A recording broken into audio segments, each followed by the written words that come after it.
Je vais compléter un peu l'introduction qu'on vient de faire. Donc, Cycloterre est spécialiste de matériaux en terre crue, donc il n'y a aucun adjuvant dans les matériaux, même si on étudie un peu les solutions que vous avez pu entendre juste auparavant. Aujourd'hui, on est vraiment spécialiste de la terre crue, n'adjuvante ni au ciment, ni à la chaux, sauf si nécessaire, c'est-à-dire lorsqu'on a un contact avec l'eau liquide. Attention à l'humidité, la terre crue appréciée. On va rentrer dans le détail tout doucement et au fur et à mesure de cette présentation. On a quand même besoin de... Pour changer. Oui. Il y a un petit... Ouais, est-ce qu'il passe par ouais, j'ai un peu rien qui a est-ce qu'il n'est pas sur PowerPoint? Non, mais c'est PDF. Donc, ah, c'est un PDF? Oui. Ok. Normalement, PDF, ça passe avec CTRL L. Ah, bah, il faut juste, en fait... mais ça ne change pas l'écran. C'est pour ça. Ça ne change pas l'écran. Ah non, ça ne change pas l'écran. Ah, non, ça ne change pas l'écran. Ah, ça ne change pas l'écran. Ça me dit bien. Bon, alors, l'option. Il faut relancer. Ah, ce n'est pas un mode diaporama. Hein. Ouais. Ah, ce n'est pas un mode diaporama. Il dit diaporama et présentation. Dans les idées. Il y a un peu de présentation. Ah non, non. Outil. Pas dans l'outil. Non. Pas le truc? Ça ne change pas l'écran, ça change uniquement. C'est celui-là? Oui, c'est celui-là. Ok. On va enlever la barre verte parce qu'en fait, c'est comme ça.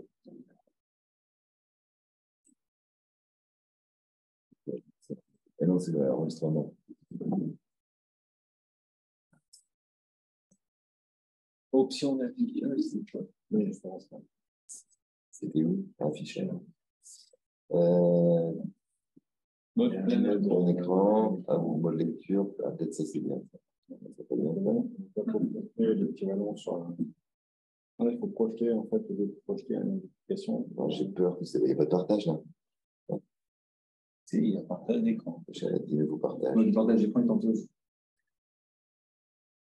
Le partage d'écran est en pause. On reprend le partage. Ah oui. Peut-être. Oui, parce qu'on voit pas là, clairement. Non, ça veut dire que nulle part, on sont des programmes du défi. Mais non, ça marche toujours pas. Non, parce que là, en fait, on pouvait ce que. Oui. Ah, revenir en arrière, je ne sais pas. C'est bon, on est sur celui-là. C'est ça. On a pris le bilan. Ouais, parce qu'elle a sur le table. On va, parce qu'on voit, nous, on ne la voit pas là-bas. Non, mais ça va aller. Celle-là, là.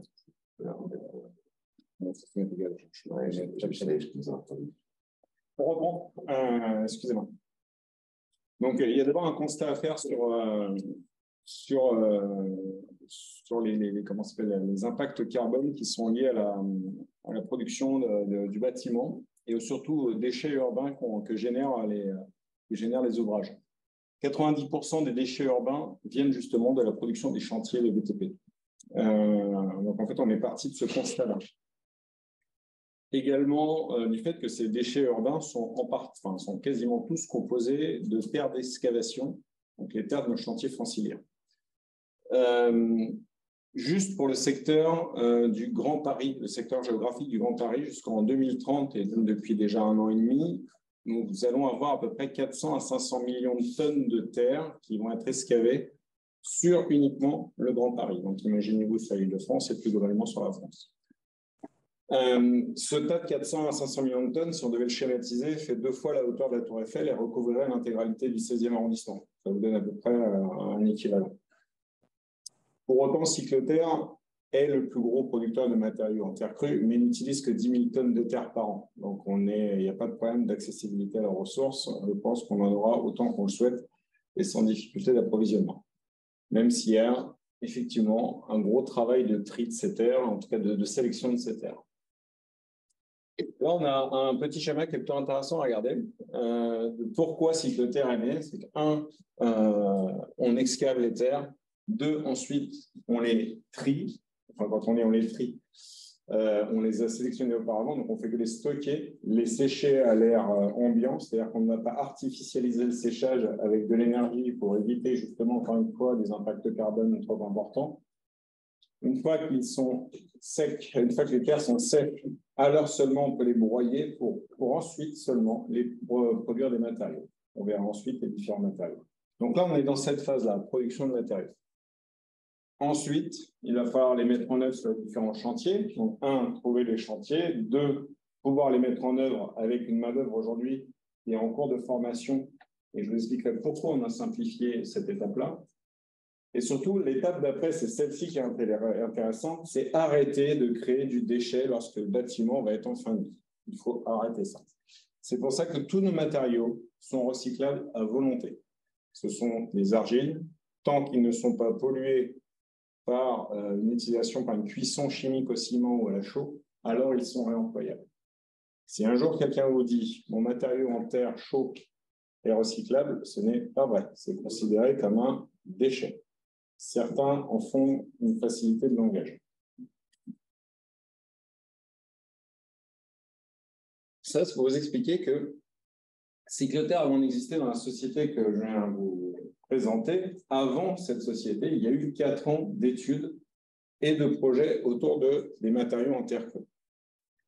Vous voyez ici les 13 partenaires qui ont participé à ce projet-là. Vous voyez, c'est assez divers. On a aussi bien du promoteur immobilier, Quartus, ECT, qui est une société qui récupère les terres d'excavation et aujourd'hui en font des golfs, tout simplement des emplacements, des remplissements de carrière, des parcs communaux.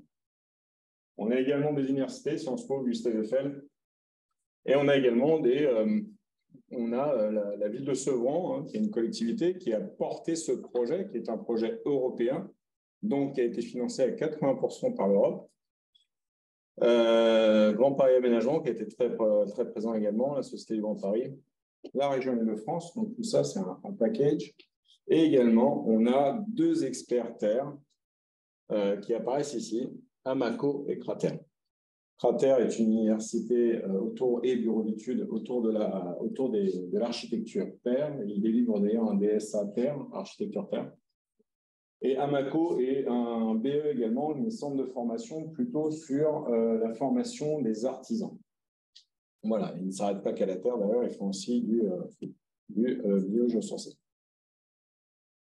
Donc ce projet qui a duré 4 ans a coûté 6 300 000 € financé par l'Europe. Les 20% ont été financés par les personnes que vous voyez là. Et 4 ans, ça a été bien juste pour pouvoir créer la suite, puisque à 3 jours près, on ne tenait pas le délai.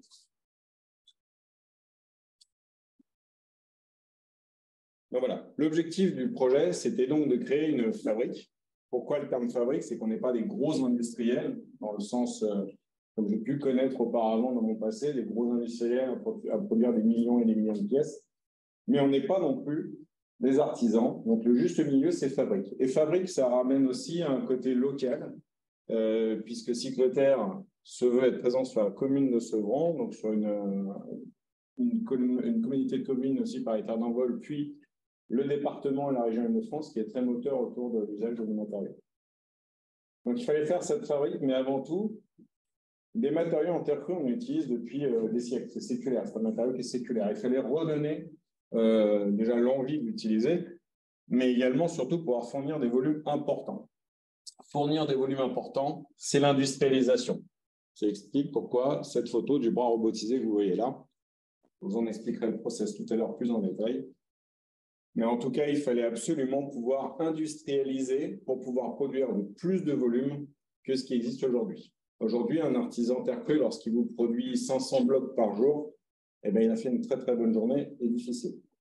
Sur la fabrique, sans intervention humaine, si ce n'est de remplir les trémies de matériaux et prendre la palette finie et la mettre ensuite au séchage, ce que vous voyez là-haut, on n'a aucune intervention humaine. Et on fait 5 à 6 000 blocs par jour. Donc, on n'est plus du tout sur les mêmes échelles. Et ce démonstrateur, puisqu'il s'agit d'un démonstrateur efficace, est reproductible. Le but, c'est d'avoir de petites fabriques comme celle-ci qui vont et avec très grande certitude, en 2026-2027, avoir une seconde fabrique sur la région parisienne et probablement en région lyonnaise. Voilà, on en est aujourd'hui. Ça grandit, les besoins grandissent, il y a une appropriation du matériau qui est relativement rapide et qui nous surprend nous-mêmes. Mais voilà. Donc, si je reviens sur le process de fabrication, on a dit, on a un centre de stockage où on fait sécher des terres pendant plusieurs mois, parce que le principe de la terre, il ne faut pas oublier, c'est ses valeurs hygrothermiques, c'est-à-dire qu'elle est capable d'absorber et de restituer de l'humidité. D'accord ? Eh ben, le problème, c'est qu'aller faire sécher un matériau qui se gorge d'humidité et qui le restitue, c'est très compliqué. Donc, tout simplement, on entasse des tas de terre. Une fois que 10 cm de terre en surface sont sèches, on les récupère, on les met sur un autre tas. On rebrasse, on rajoute de l'air dans le tas de terre existant et rebelote jusqu'à avoir séché 6 à 10 000 tonnes de terre. Donc, c'est excessivement long. Une fois que cette terre est brassée et sèche, alors elle est broyée. Donc, elle arrive suivant différentes granulométries sur le site qui nous permettent de produire les différents matériaux. Cette machine que vous voyez, donc, là, on ne le voit pas, mais il y a une machine de compression qui est sur la gauche. Donc, tout simplement, on vient compresser la terre entre deux pistons jusqu'à 300 bars. Donc, c'est des forces de compression qui sont importantes et qu'il va falloir faire varier, évidemment, suivant le taux d'humidité, puisque si on compresse trop humide, ça fissure. Donc, il faut absolument qu'on trouve le juste milieu entre compression et taux d'humidité pour obtenir des résistances mécaniques à terme après séchage qui doivent convenir à pouvoir faire également du mur porteur.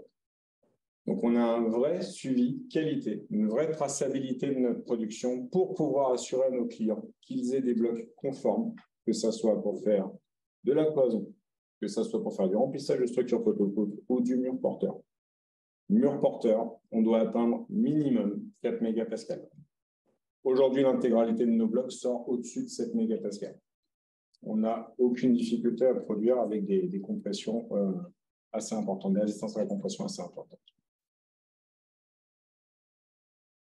Et ensuite, donc voilà, ensuite, après production, on les fait sécher dans ce tunnel. Encore une fois, il faut s'imaginer que Cycloterre a vraiment eu l'objectif de créer une fabrique qui est la moins énergivore possible.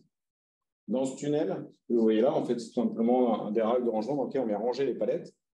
On arrive à faire sécher l'équivalent de 300 mètres carrés de mur avec un ventilateur, un aspirateur qui fait à peu près 8000 watts. Donc, c'est rien du tout. Et ça permet, grâce à cet aspirateur, de venir récupérer l'air du faux plafond. On a un gros faux plafond au-dessus de la ligne de production que vous apercevez ici. Et au-dessus de ce faux plafond, on a étendu des films noirs. Et au-dessus de ce film noir, nous avons une toiture transparente. Donc, on vient réchauffer l'air de ce plénum solaire avec le soleil. Et donc, on vient souffler tout simplement cet air-là sur les BTC. Le fait de pouvoir chauffer fait qu'accélérer le séchage. Même sans augmentation de la température, en hiver, on est à peu près à 3 semaines de séchage, ce qui est déjà plus rapide qu'à la normale, puisque normalement, c'est 1 mois dans le sud posé à l'air libre. Là, on est à 3 semaines en plein hiver, et en été, avec les températures qu'on est en train de connaître, on est plutôt entre 8 et 10 jours de séchage pour obtenir des blocs secs. On a plusieurs matériaux sur cette fabrique. Donc là, on vient de parler des briques. Je ne vais pas revenir dessus, mais surtout, on produit également le mortier qui est associé. Le mortier va être également fait en mortier de terre. Pour une simple et bonne raison, c'est que lorsqu'on vient empiler des blocs de terre comprimés en terre crue, on va les mouiller, d'accord, en surface, ce qui va faire que les argiles vont se rouvrir. Et lorsqu'on vient mettre le mortier humide entre les BTC, les argiles du mortier et des BTC vont se marier pour créer un mur monolithique. On a ce sentier, on voit concrètement les différentes briques, mais pour autant, ça crée un mur monolithique. On fabrique pour l'instant à petite échelle et à gros volume à partir de fin d'année, début d'année prochaine, des panneaux de terre extrudés. Alors ça, pour le coup, c'est une vraie innovation côté Cycloterre. Des panneaux de terre, aujourd'hui, vous en trouvez en Allemagne, par exemple, ou en France, chez Argilus. Ce sont des panneaux qui ont été faits en coulage, donc très fragiles, très friables, qui ont une tendance à éclater lorsqu'on les visse, d'où la présence de rondelles. Nous, on a voulu produire ces matériaux-là en extrusion, avec une force d'extrusion assez importante, ce qui nous permet aujourd'hui de pouvoir faire des panneaux qui se vissent exactement comme une plaque de plâtre, avec des vis identiques, donc des vis à placo tout simplement, dans une structure acier ou bois, sans aucune difficulté. Ils ne fissurent pas, ils ne cassent pas. On a une résistance à la flexion qui est très bonne. Et du coup, on peut, contrairement aux plaques de nos confrères, on va pouvoir faire des trous avec des cycloches pour pouvoir passer les gaines techniques sans difficulté. Donc, ce panneau est plutôt important pour nous, puisque c'est ce qui va faire qu'on va avoir un développement économique, je pense, assez important. Donc, ça se pose, comme je le disais, comme une plaque de plâtre, mais plutôt avec les vertus du pharmacène, c'est-à-dire avec des vertus acoustiques améliorées, des résistances au choc améliorées, et ça va nous permettre donc de pouvoir faire du cloisonnement. Et quand je vous dis du cloisonnement, on pense, et on est en train de le faire, on est en train de réaliser un ATEX A, c'est un avis technique délivré par une appréciation technique expérimentale délivrée par le CSTB. Je vous expliquerai ensuite ce que c'est. Qui va nous permettre de pouvoir poser cette cloison sèche entre deux logements. Aujourd'hui, entre deux logements, vous n'avez que très peu de solutions. Vous avez du béton ou du béton. Bien, soit vous faites un mur de branche, soit vous faites un mur de parpaing. L'objectif, c'est de résister au choc, et deux, de pouvoir avoir les capacités acoustiques nécessaires. Ce panneau, en cloison sèche de 10 cm de large, c'est-à-dire avec un isolant standard, type laine de roche. Alors évidemment, on a bien meilleur et bien plus vertueux, mais on a voulu prendre un isolant que l'on trouve partout, dans une structure acier, recouvert de chaque côté par un panneau de terre, lui-même recouvert d'une base d'enduit, comme on recouvre les plaques de PA13 d'enduit. On atteint 63 décibels. Donc aujourd'hui, 63 décibels, c'est énorme. Normalement, avec le béton, on atteint 58, 59. Donc on est au-dessus du béton. Et la résistance au choc, nous, on les a testés, on est à 900 joules. On résiste même à plus. Donc c'est-à-dire qu'on répond aux critères de l'entrelogement. Le dernier critère, c'est la résistance au feu d'1 heure. Le matériau en lui-même, juste le panneau tout seul, tient 30 minutes. Il nous reste à faire avec le CERIV un essai de mise au feu pour voir si on atteint les 60 minutes. On est franchement pas inquiet du tout. On pense même atteindre 1 heure et demie. Donc, ce qui veut dire que pour le prix d'un mur de banche en béton, voire même moins, et au lieu de 20 cm, seulement 10 cm, on arrive à obtenir des entrelogements. Ce qui veut dire que l'adage de dire que le biosourcé et le géosourcé coûtent plus cher, ce n'est pas vrai. Là, dans ce cas précis, il fait même gagner de l'argent au promoteur puisqu'on récupère 10 cm par mètre linéaire. Et au prix du foncier parisien, je ne vous cache pas qu'on a un accueil plutôt d'intérêt avec les promoteurs. Donc voilà, ça c'est le panneau de terre, c'est un petit détail. Les enduits, donc nos enduits sont enduits de corps et enduits de finition pigmentée. Là, vous avez un exemple d'enduit. Encore une fois, Cycloterre a voulu, parce que là, maintenant, je vais pouvoir rentrer un petit peu dans le détail de la formation et des techniques de pose. Cet enduit-là est prévu pour se poser en projeté. On peut le poser manuellement, comme tout type d'enduit, mais on peut également le projeter, le mécaniser, ce qui permet d'accélérer la pose. Les BTC, donc les blocs de terre crue, les blocs de terre comprimés, qu'on a vu tout à l'heure en terre crue, se posent avec les techniques de la DTU type maçonnerie, à quelques détails près, bien évidemment, puisqu'on va venir très souvent organiser une formation d'une journée sur le chantier pour compléter la formation des maçons. Mais pour autant, s'ils savent poser une brique de terre cuite, ils sauront poser un bloc de terre comprimé, au détail près du pied de mur, de la tête de mur et du traitement des joints. Donc la formation, finalement, va être très courte. Les panneaux de terre, vous l'avez vu, et je l'ai dit et je l'ai répété plusieurs fois, se posent comme une plaque de plâtre. Encore une fois, la formation est très faible. Mais ça se pose de la même manière. Le centimètre en pied de mur pour éviter les remontées par capillarité, le nombre de vis par mètre carré, tout est identique. Tout ça pour, encore une fois, si on avait décidé pendant ces 4 ans de projet de Cycloterre de dire allez, on va inventer un matériau en terre et que personne ne s'est posé, c'était voué à l'échec. Donc, on a fait le choix de faire des matériaux qui se posent avec des techniques connues par les ouvriers actuels. Il y a déjà une pénurie d'ouvriers sur chantier. Si en plus on doit rajouter des spécifiques à la terre crue, ce n'est pas possible. Aujourd'hui, 70% de nos ouvrages, enfin les ouvrages qu'on accompagne ont été posés par des maçons conventionnels et le reste par des spécialistes terre crue. très souvent, on envoie, enfin, on a tout un réseau, les artisans terre crue sont envoyés sur des ouvrages très spécifiques et très engagés écologiquement.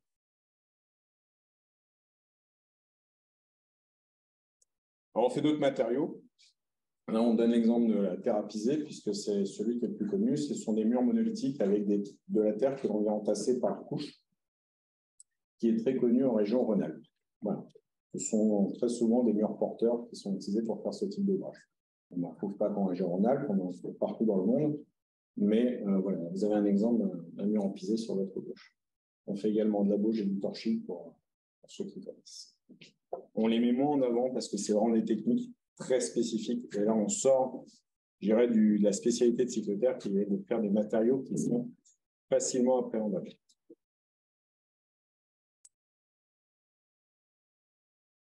Alors ça, c'est important. Les ATEX de type A. Alors, un ATEX de type A, c'est une appréciation technique expérimentale qui est délivrée par le CSTB, le Centre scientifique et technique du bâtiment, qui est garant, le CSTB, de vous accréditer pour pouvoir poser des matériaux dans un ouvrage et d'offrir l'assurabilité directe au poseur. Alors, ça paraît un petit peu bizarre comme ça, mais si vous n'avez pas d'ATEX A, il faudra faire venir un bureau de contrôle sur chantier, faire un avis de chantier très souvent, et tout ça va décaler dans le temps votre ouvrage, parce qu'il va falloir justifier du bon usage du matériau, de sa bonne résistance, et c'est un enfer. Clairement, c'est un enfer. Donc, le type A veut dire tout simplement que notre appréciation technique est valable sur tout chantier pendant 2 ans. Aujourd'hui, ces ATEX A ont 2 ans. Donc, la marge d'après, c'est d'obtenir un avis technique. Et là, ça parle un peu plus à tout le monde. Un avis technique, c'est encore une fois délivré par le CSTB et ça permet encore une fois d'offrir cette assurabilité à l'ouvrage. L'ATEX A est la première marche obligatoire avant d'obtenir un avis technique. Voilà. Aujourd'hui, il y a des techniques de construction, comme les murs préfabriqués, par exemple, les murs précoffrés. On fabrique en préfa béton depuis 30 ans et ils sont toujours en avis technique. Donc voilà, donc on a différents ATEX A, on en a d'autres en cours, et ces ATEX-là qui sont en mutation en avis technique. Encore une fois, Cycloterre a été leader dans le fait d'obtenir des ATEX A, donc c'est-à-dire à passer sur le côté réglementaire. Très souvent, en terre crue, on reste hors de ce réglementaire-là, et puis on travaille avec des bureaux de contrôle. C'est long, c'est fastidieux, c'est coûteux. On fait des chantiers, évidemment, dans ce cadre-là, on n'utilise pas nos ATEX. On est même, par exemple, en cours à Nantes d'un projet en R+7 en zone sismique en utilisant des BTC non porteuses jusqu'à R+7. Eh bien, c'est copieux à écrire des avis de chantier comme ça. Mais en tout cas, c'est nécessaire, l'ATEX, pour pouvoir développer la terre et que l'on retrouve confiance en la terre. Aujourd'hui, quand vous arrivez sur les chantiers et que vous dites, bon voilà, on va mettre de la terre un peu partout, on vous regarde avec les yeux comme ça, on va dire, oh là là, ça ne marche pas votre truc. Quand on sort l'ATEX de la poche, tout de suite, tout le monde est rassuré. C'est assez impressionnant, cette démarche. On a également des fiches descriptives environnementales et sanitaires de nos matériaux, ce qui nous permet de justifier de l'impact bas carbone de nos matériaux. Là, vous avez sur la gauche la première ligne, cloison BTC S. S, ça veut dire stabilisé au ciment ou à la chaux. On a préféré ici, puisque les FDVS ont été faites avec un de nos confrères qui fait que de la stabilisation à la chaux. Donc là, on a indiqué l'impact carbone, 7,16 kg équivalent CO2 par mètre carré, pour une cloison de 10 cm de large, ce qui est déjà relativement faible. Mais j'aime bien inscrire ce chiffre-là parce que là, je vais vous donner le même chiffre pour une cloison BTC sans S, c'est-à-dire sans ciment ni chaux, de 10 cm, on est à 1,1 kg carbone. C'est-à-dire qu'on est 7 fois moins carboné à partir du moment où on n'est ni ciment ni chaux dans la terre. Et ça, c'est important. Pour la première raison que j'ai évoquée tout à l'heure, le matériau reste employable et en plus de ça, on est hyper bas carbone. 1,1 carbone, pour vous donner une idée, c'est une couche de peinture à l'eau en termes d'impact carbone. Et là, on fait une cloison complète de 10 cm de large qui aura des vertus acoustiques. Ah oui, ça y est, pas dedans. Mais en tout cas, des valeurs acoustiques, puisqu'une cloison de 10, c'est 42 dB, donc c'est déjà très suffisant pour faire du cloisonnement. On aura un confort d'été grâce à sa régulation électrique et thermique. Donc, en gros, si on traduit ça, c'est quand vous êtes dans une pièce ou dans un ouvrage fait en terre, voilà, en plein été, vous allez être bien au frais. C'est-à-dire que ça va restituer la fraîcheur en magazine. À l'inverse, l'hiver, ça va venir restituer la chaleur d'un poêle ou d'un radiateur. Donc, vous allez faire des économies d'énergie.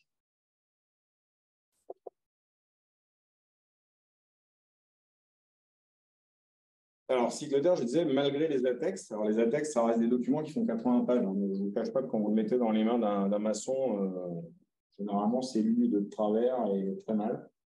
Donc, on a quand même créé un bureau de conseil pour faire l'accompagnement technique.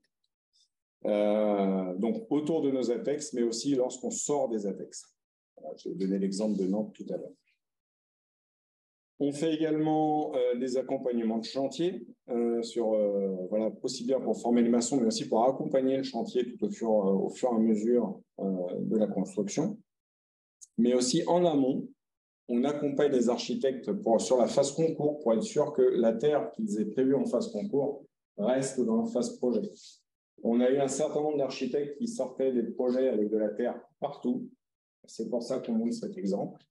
Ça, c'est le Colisée, donc c'est une salle de spectacle de 9000 places à Tremblay. Tout ce qui est là, ce sont des blocs en terre.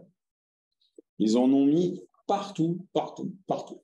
Sauf qu'en phase projet, quand ils ont fait les devis, surtout de la terre en extérieur, ça ne sert à rien, ils ont explosé les budgets. Donc, ils ont conservé toutes les parties intérieures et on a rajouté en intérieur, d'ailleurs, certains volets. Juste pour expliquer que quand on intervient dès la phase concours, très souvent, toute la terre qu'on a préconisée, bon, cycle terre, avec l'architecte, reste après le projet. Donc ça, c'est très important de l'entendre également. On ne met pas la terre n'importe où. Je pense que vous avez déjà entendu cette phrase, chaque matériau sa place. On a besoin du béton pour des structures à forte charge. On a besoin du bois pour les mêmes raisons, pour des élévations importantes et pour son poids. On a besoin de la terre pour apporter de l'inertie, pour utiliser la terre comme un matériau phonique, comme un matériau qui apporte la masse de l'hygrothermie. Ça, c'est le rôle de la terre. Aller mettre de la terre en parement extérieur pour faire joli, ça ne sert à rien. En plus de ça, il va falloir le protéger la terre un maximum, le stabiliser avec des casquettes, avec des badigeons, avec des lasures, enfin tout ce qui est bien chimique. Donc il n'y a aucun intérêt à utiliser la terre dans ce cadre-là. En tout cas, c'est les valeurs de cycle.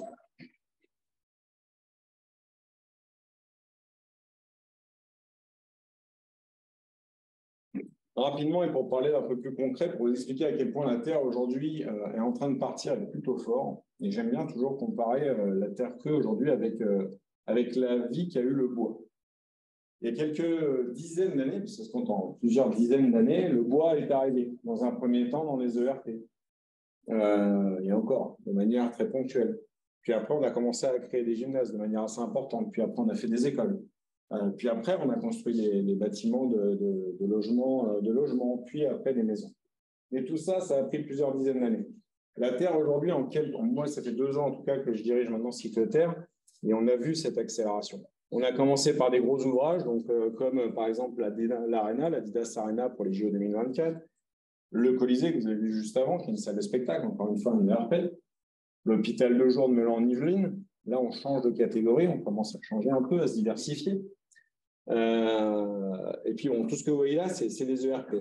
Mais on voit également que beaucoup d'écoles commencent à sortir. Le lycée Becquerel, l'école Jean Mermoz. On a également une école Jules Ferry à Montfermeil.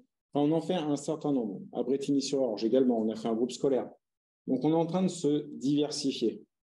Et ça, seulement en 2 ans d'existence. Et on est les seuls en Île-de-France. Et avec des volumes comme ça, on est les seuls en France. Notre confrère le plus proche est à Toulouse et fait des volumes plus faibles que les nôtres. Et on voit cette accélération puisqu'on a maintenant des projets logements qui arrivent. Et ça s'accélère encore une fois, mais très nettement. Alors que si on avait suivi l'évolution du bois, ces projets-là, on les aurait eu dans 4-5 ans, pas tout de suite. Et donc là, on voit, on a fait des logements. Ça, ce sont des logements sociaux. Donc, encore une fois, pourquoi cette photo? C'est que dans les logements sociaux, on a une grosse contrainte souvent de mettre un maximum de matériaux très durs qui va être résistant dans le temps, parce qu'on a peur des dégradations. Eh bien, justement, la terre, un, est résistante, et deux, en réparation, est très simple à réparer. Donc, on en a mis dans les logements, avec Action Logement, on a mis dans leur logement, dans le salon et dans le plus grand mur du salon. Vraiment, il y avait une certaine énergie d'INI à vouloir faire ça. Et de plus en plus, on intervient dans les rénovations de logements avec Bouygues Habitat. Là, on n'a pas d'exemple en photo, mais pour vous dire l'intérêt que porte la terre, c'est qu'avec Bouygues Habitat, donc ceux qui gèrent les rénovations des logements, on vient de signer un contrat avec toute la partie Nord-Île-de-France. Toutes les rénovations d'habitat qu'engagera Bouygues utiliseront des matériaux internes, enduits et DPC.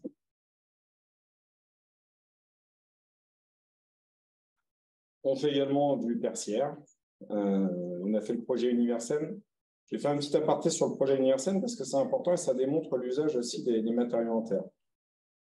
Le projet Universel, c'est le village des athlètes pour les JO 2024. Donc, on a fait une partie des cloisonnements entre logements des athlètes.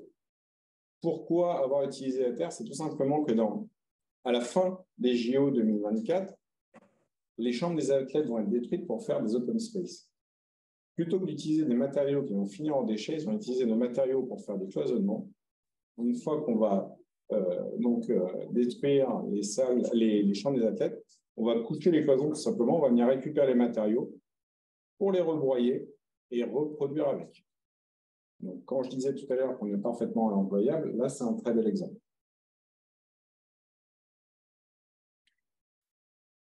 Là, c'est pour vous montrer, il y en a deux autres qui se sont rajoutées depuis cette présentation. Elles ont été formées le mois dernier. Ce sont les entreprises qu'on a formées à la pose de matériaux. On voit qu'il y a Paris Ouest Construction, qui n'est pas une petite entreprise, de construction non plus. Les autres, j'en parle moins parce qu'ils sont moins connus. Mais se rajoute à ça également BIN, qui est une société de façade, qui fait beaucoup de façades en bruit de terre cuite, qu'on est venu former à la pose de nos matériaux. Après ça, c'est je peux en parler ici. On travaille avec des laboratoires pour pouvoir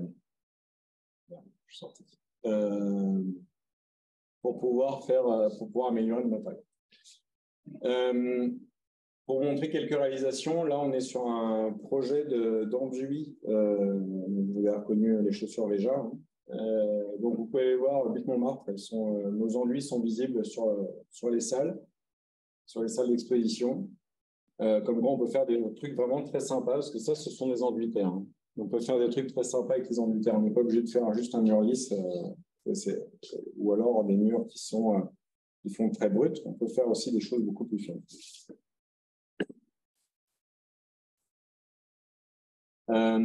Encore une fois, des exemples d'enduits. Donc, vous l'avez déjà vu en haut à gauche. À droite, il y a eu un effet marbré qui a été fait sur ce projet-là.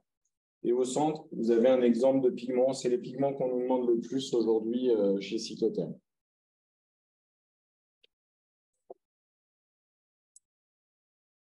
Avec nos matériaux, on peut également faire, c'est connu avec le pisé, on peut faire des barres en pisé, on peut faire des halls d'accueil, on peut faire des murs courbes. Enfin, on fait pas mal de choses avec des techniques paires. On peut vite faire du mobilier avec. Et voilà. Et ça, c'est l'hôpital de jour de Melan-en-Yvelines. Ça y est, il est ouvert à tous, ouvert au public. Donc, je peux que vous inviter, si vous êtes dans le coin de Melan-en-Yvelines, d'aller le visiter. Alors déjà, c'est un très bel ouvrage. Je te dis la plus, ça fait un bâtiment qui est magnifique. Je vous invite à aller visiter en tant que public, pas en tant que patient. C'est un hôpital psychiatrique de jour. Pourquoi la terre est employée dans cet ouvrage? Alors, il y a différentes raisons, mais qui se voient. Vous voyez, il y a différentes portes qui sont successives. C'est les différentes salles pour pouvoir recevoir les patients. Et évidemment que chaque médecin n'aime pas entendre ce qui se dit dans la pièce d'à côté.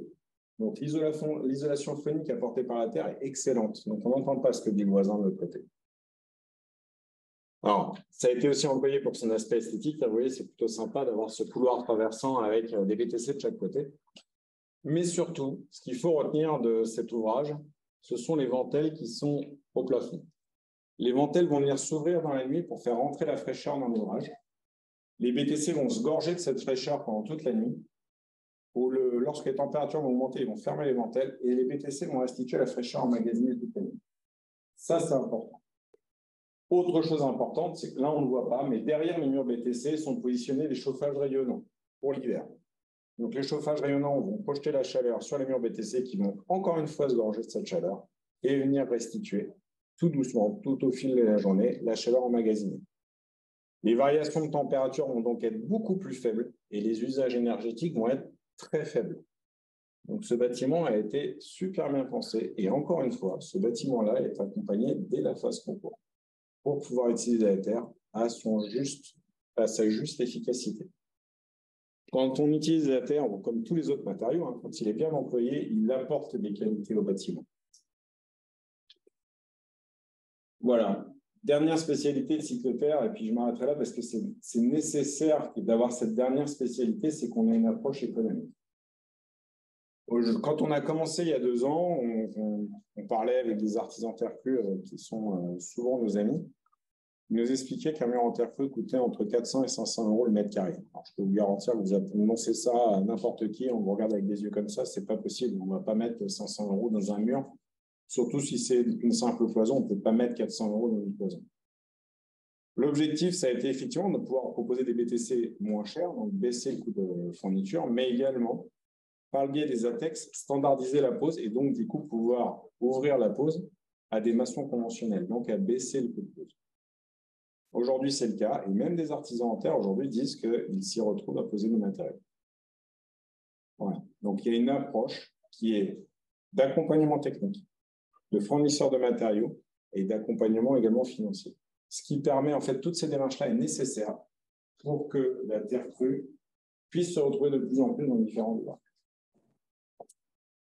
Voilà, j'ai terminé. Vous voyez des questions? Merci beaucoup.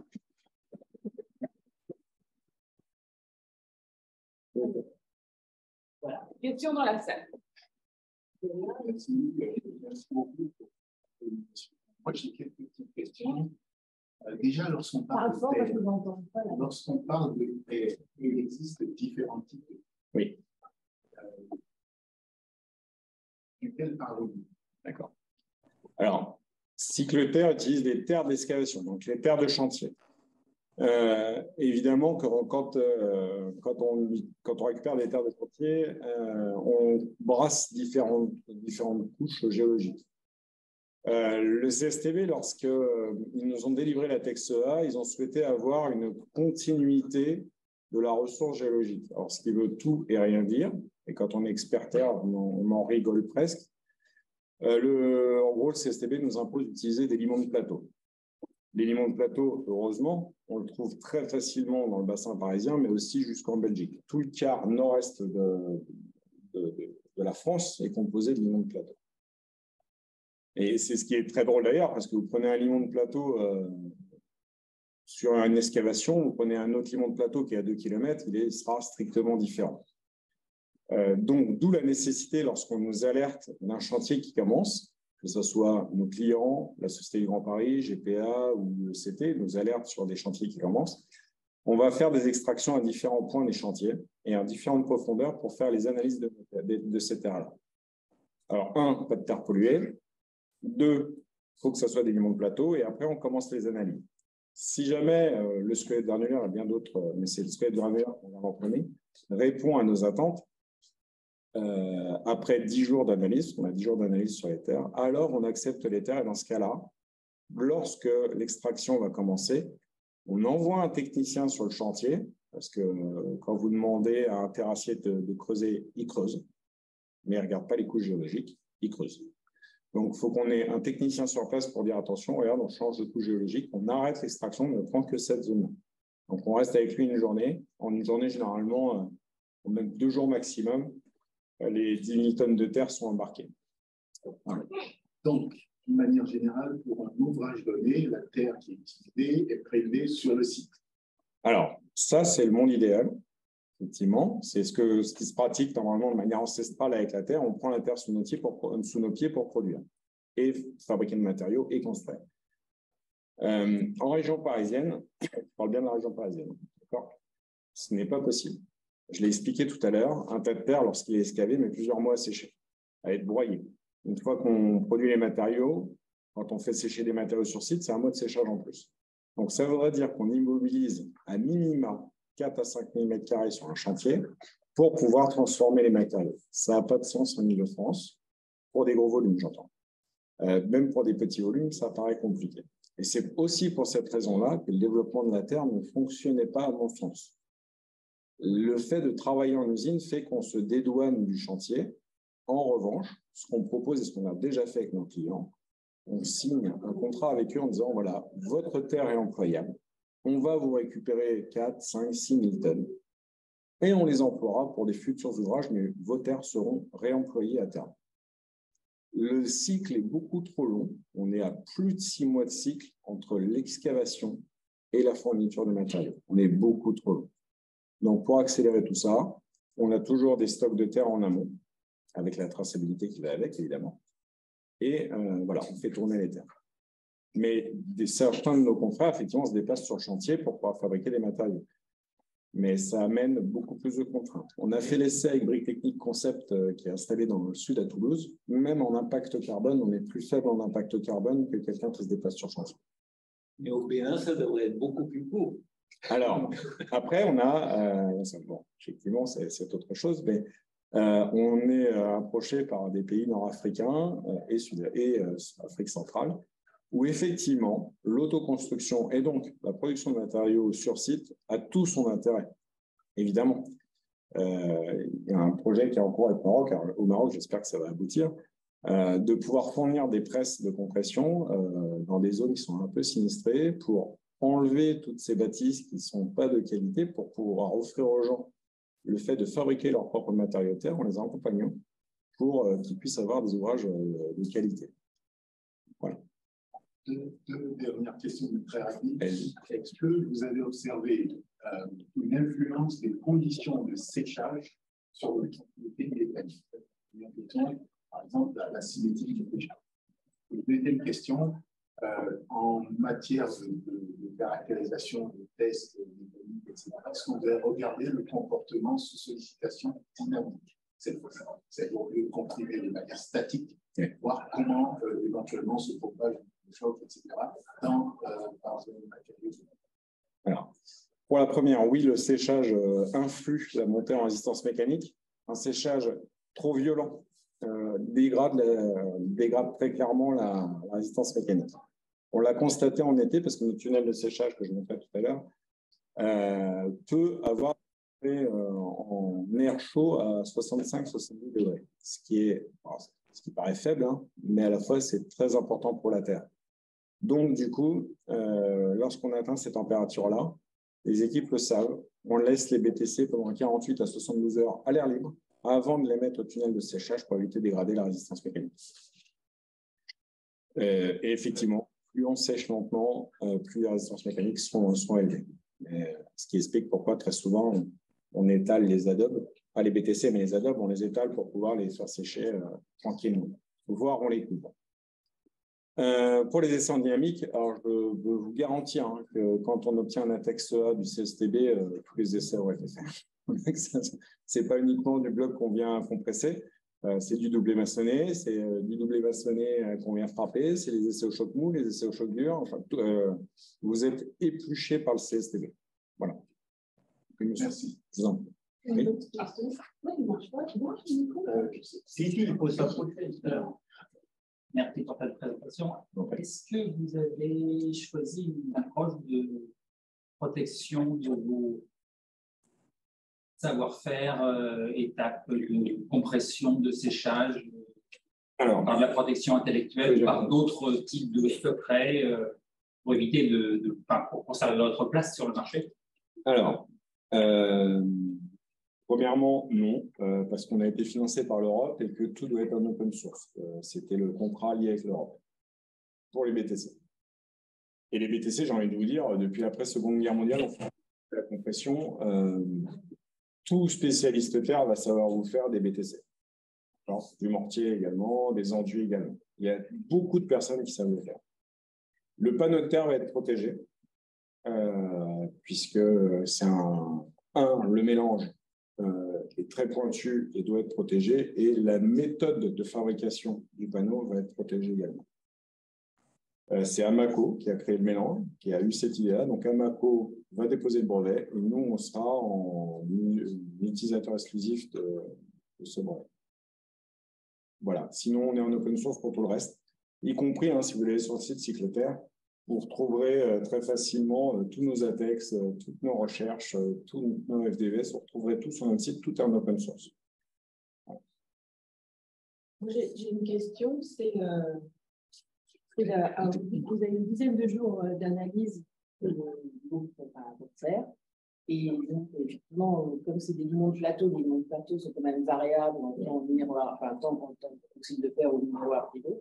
Donc, cette analyse-là ou cette homogénéité que vous souhaitez avoir, c'est vous qui la faites ou c'est Amaco ou d'autres collègues? Non, on a un laboratoire interne à Cycloterre. Alors, évidemment que Amaco et Cratère nous ont formés. Ils sont encore présents dans le capital.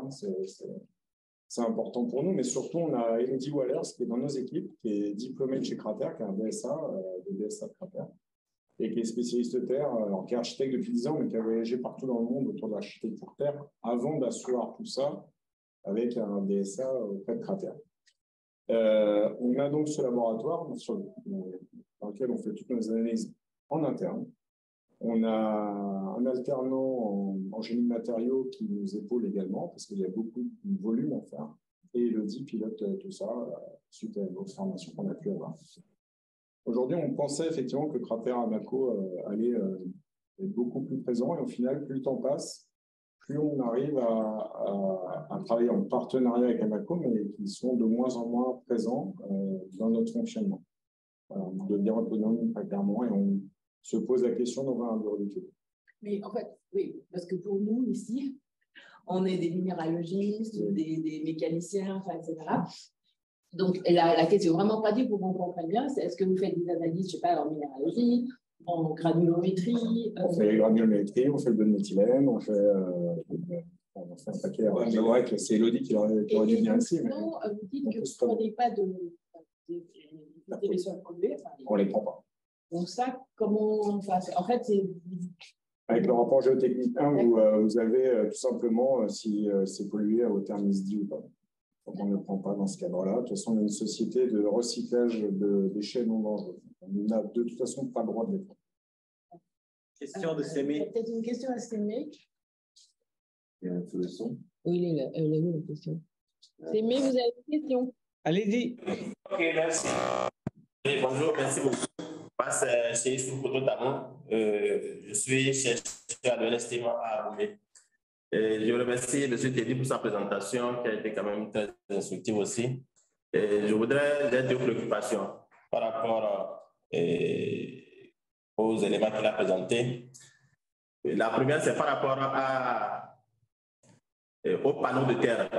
Aux panneaux de terre, je me demande, les panneaux de terre, là, est-ce que ces panneaux sont réalisés uniquement en terre ou il y a d'autres éléments, d'autres ajouts pour prendre en compte la résistance à la flexion? Parce que quand j'ai vu les dimensions des panneaux, je me demande s'ils étaient réalisés uniquement en terre, est-ce que ça pourrait tenir en flexion? L'autre chose, je me demande le fait de les visser aussi, est-ce que ce n'est pas des zones de faiblesse qu'on crée? Est-ce que ça ne va pas créer des fissures ou des cassures lors de la pose? Bon, donc, je veux bien comprendre, je me demande, peut-être qu'il y a d'autres éléments, d'autres fibres qui sont intégrées au panneau pour pouvoir prendre en compte ces effets-là, peut-être ce que je me dis. La deuxième préoccupation, c'est par rapport à l'enduit de terre. J'ai compris que on vous fait appel parfois pour venir poser des enduits de terre sur des panneaux de mur. Je voudrais savoir si ces panneaux de mur-là, est-ce que c'est des panneaux qui étaient préalablement réalisés en terre avant que vous ne veniez poser l'enduit de terre, ou est-ce que c'est des panneaux ou des murs qu'on a déjà réalisés avec des agglomérés normaux et vous venez poser l'enduit de terre là-dessus? Voilà mes deux préoccupations que je voudrais partager avec vous. Je vous remercie. Merci, ce sont des bonnes remarques. Alors, sur le panneau de terre, oui, évidemment, il n'y a pas que de la terre, sinon le panneau ne tiendrait pas la flexion, donc c'est une très bonne remarque. Je ne pourrais pas rentrer dans le détail des proportions parce que je n'ai pas le droit. Mais en tout cas, le panneau de terre est composé à plus de 90% de terre, le reste étant de la paille et une autre fibre minérale issue du recyclage. Voilà, c'est 3 produits recyclés, enfin, qui viennent de l'économie circulaire. Donc la paille, la terre et une dernière fibre minérale. En tout cas, la volonté qu'on a eue, c'est de pouvoir créer un panneau de terre qui est parfaitement recyclable. C'est-à-dire qu'on peut le broyer, le réemployer immédiatement. Et évidemment que la résistance à la flexion était dans l'essentiel de nos recherches, puisqu'il fallait avoir un panneau qui est bien plus résistant que ceux des confrères allemands, puisqu'aujourd'hui, c'était la référence. Donc, on a des très, très bonnes résistances. Je peux vous donner comme exemple de prendre le panneau d'un bout en l'attrapant avec votre main, en le laissant poser en sol et essayer de le secouer, il ne cassera pas. Il est plus résistant qu'un BA18. Pour ceux qui connaissent le BA18, c'est un BA13 qui est beaucoup plus épais. Donc, on a des meilleures résistances à la flexion et on est plus solides que des BA18. Et on est même plus solide que le Pharmacell. Voilà, donc ça, c'est pour le premier élément de réponse. Le deuxième, excusez-moi, j'ai zappé. C'était les enduits. Les enduits. Alors, les enduits. Nos enduits peuvent se poser sur n'importe quel support. On peut même le poser sur des plaques de plâtre. Il suffit de pouvoir poser une peinture granulaire, c'est tout simplement du sable et de la peinture mélangée. On vient poser ça au rouleau et ça crée une accroche granulaire pour pouvoir poser nos enduits. Nos enduits se posent de 5 mm d'épaisseur. Dans ce cas-là, sur des plaques de plâtre, effectivement, on va être à 5 mm et peuvent se poser comme un enduit de corps, c'est-à-dire jusqu'à 4 cm d'épaisseur, évidemment en rajoutant soit un peu de fibre, soit une maille à l'intérieur. Nos enduits de terre sont composés de terre, de sable et de paille. Donc, ça évitera la fissuration et ça permet de pouvoir poser sur des épaisseurs plus importantes. Mais il n'y a pas de support prédéfini.